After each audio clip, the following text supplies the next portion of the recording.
Hi, everyone. It's Dr. Ramani, and welcome back to this YouTube channel on all kinds of issues related to narcissism. And my hope is that what you learn on this channel will help you ideally avoid these relationships in the first place, but help you navigate them better and certainly hope you can heal from them better on the back end. Anyone who's interested in a deeper dive on healing that we could really get into in YouTube, please go to the video notes. You'll find a link there that will take you to a more robust healing program that I'm also doing at this time. Now, the topic I'm going to be taking on today is an interesting one that came up in a few conversations I've been having with people lately about their narcissistic relationships. And it's on this idea of magical thinking. So let's talk a little bit about magical thinking and how it kind of comes into play and might even get people stuck in narcissistic relationships. So we once did a video on the sorts of obsessive compulsive patterns that survivors of narcissistic abuse can often experience.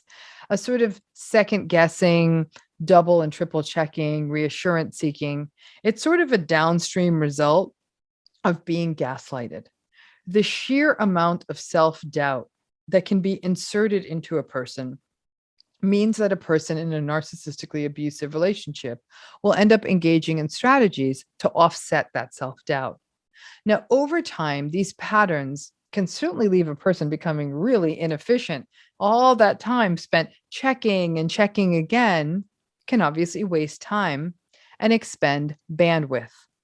Narcissistic abuse survivors are already managing so much stress that the greater inefficiency of all this double checking and all of this doubt can take difficult situations and make them even more difficult, and even take the daily stressors of life and make those stressors far, far more challenging.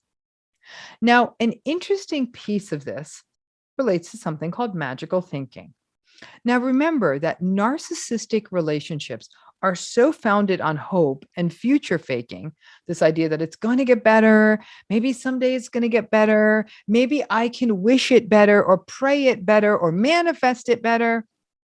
Magical thinking is the belief that if you do things in a certain order or don't, you make a wish, notice a sign that something you want will follow. For example, the clock will read 11:11 and a person makes a wish.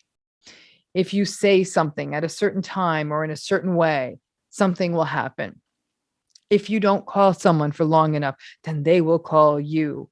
Whatever the strange correlation or line that people draw between these two or three things, none of it's based in reality, but it gives people some sense of control.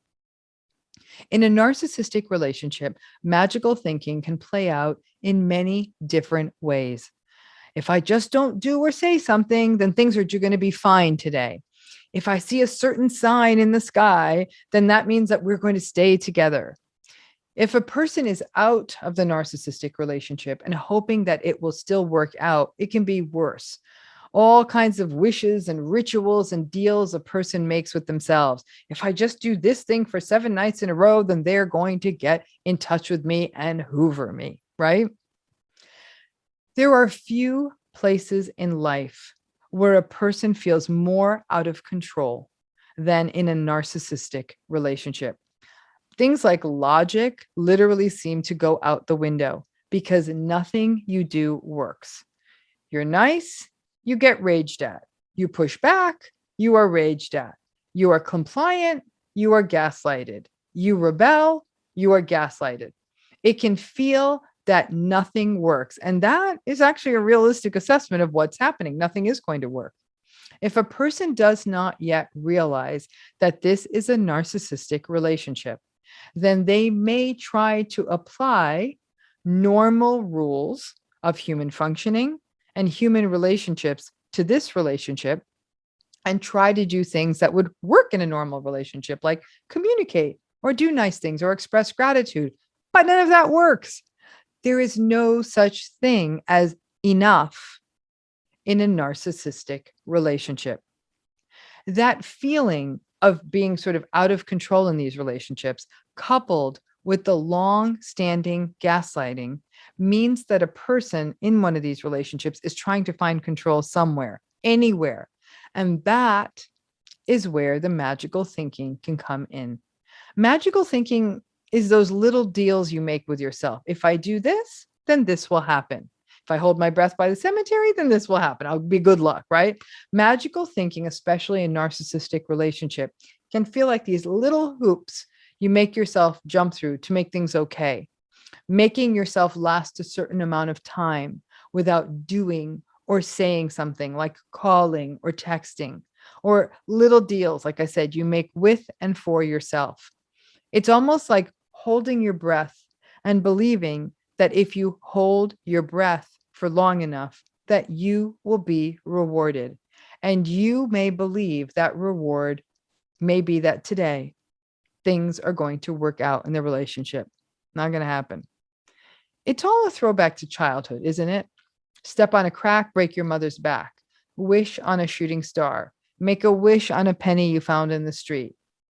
When kids do that, it's sort of sweet.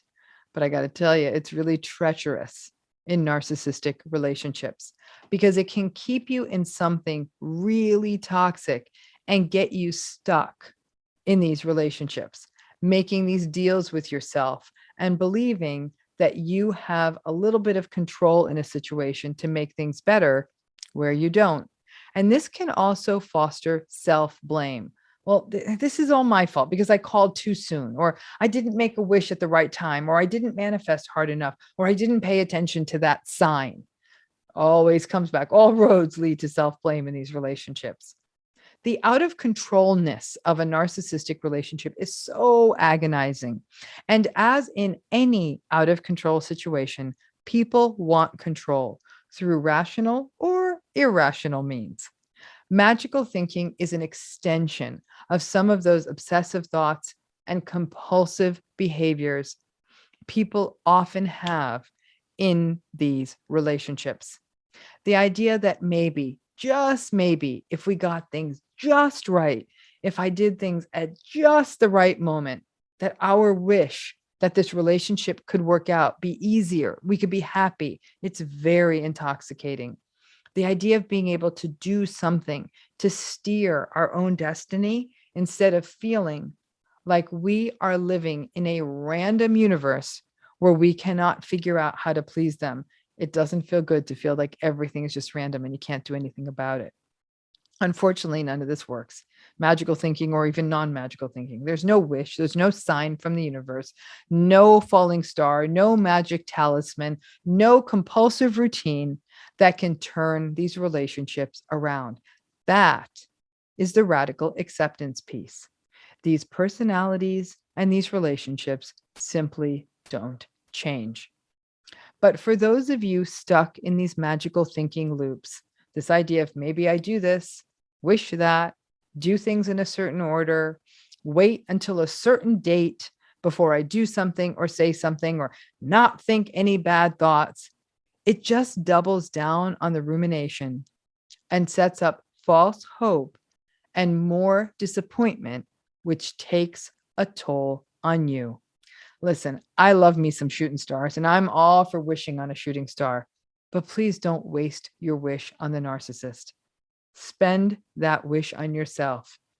And even if let's say those wishes did work, spend that wish on your happiness. Thanks again.